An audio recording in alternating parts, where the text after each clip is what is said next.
Amici di Sportizi, vi giunga il più cordiale buongiorno e buon sabato da Francesco Cammuca qui dallo stadio Favazza di Terrasini. Prende il via la fase finale del torneo nazionale di calcio riservato a commercialisti e contabili ed esperti contabili. Il primo giro al pallone dato inizialmente dal Bari, qui intanto subito la partenza e passa in vantaggio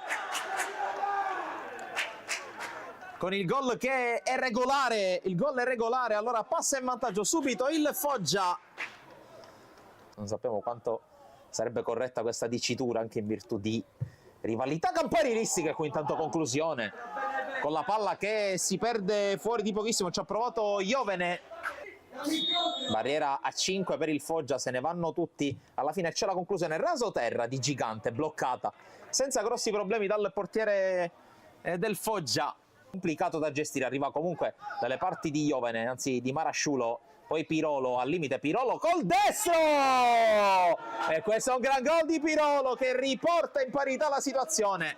Stoccata di destro dal limite dell'area da parte di Pirolo che riporta in parità la situazione. È 1-1. La battuta verso l'area di rigore, tenta la girata, poi il pallone rimane lì. È sfera fuori, ci ha provato Gigante che è riuscito a girarsi molto bene. Lancio dalle parti di Iovene e di Marasciulo. Marasciulo va a controllare, si invola. Marasciulo! Il miracolo di Giordano! Calcio d'angolo per il Foggia, affidata. Tanto qui Mafucci prova a liberarsi. Il cross di Mafucci è solo Bellusci! Di testa! Ancora Bellusci! Beffa nuovamente la difesa barese e riporta in vantaggio il Foggia. Mezz'ora scaduta da qualche secondo. È 2-1 per il Foggia. Pochi uomini in area per il Foggia. Pallone fiondato. Mafucci la fa scorrere. Dall'altra parte c'è solo Picella che calcia. E la palla parata in due tempi da Fino. Facchi propone un ottimo cross, non arriva nessuno sul secondo palo. Gigante, controllo e destro! Gigante la pareggia e poi l'esultanza rabbiosa per il gol del 2-2.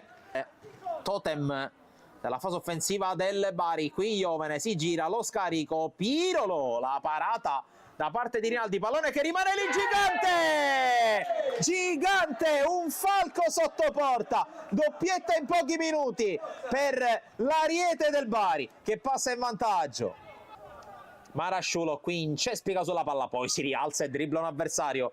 Napolitano, lo scambio con lui, Filograno, attenzione a un 2 contro 1, Filograno! Palla fuori di pochissimo, poteva chiuderla qui Filograno. Anche se finisce qui, basta così per il direttore di gara. E allora la prima squadra a qualificarsi per la finale di Coppa Italia di questo torneo nazionale riservato a dottori commercialisti, esperti contabili e Bari.